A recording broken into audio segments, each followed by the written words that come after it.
Hello दोस्तों, आप सुन रहे हैं सुपर न्यूज भोजपुरी में। स्वागत है। अरविंद अकेला कल्लू जी का एक और ब्लॉकबस्टर सॉन्ग रिलीज होने वाला है। इस सॉन्ग को लिखे हैं अजय बच्चन जी और इस सॉन्ग का टाइटल है लव हुआ सब हुआ। क्या ब्लॉकबस्टर सॉन्ग होने वाला है। इस सॉन्ग को गाए हैं अरविंद अकेला कल्लू जी और इनके साथ ट्वीट किए खुशबू तिवारी केटी जी। ये सॉन्ग बहुत ही ब्लॉकबस्टर सॉन्ग होने वाला है।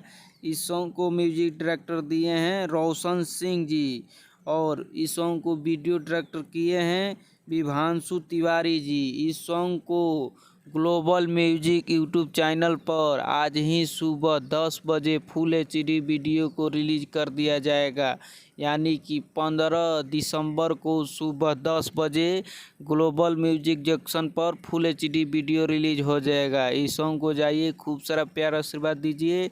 और इस सॉन्ग में अरविंद अकेला कल्लू जी के साथ एक्ट्रेस है क्वीन शालिनी जी, यानी कि बहुत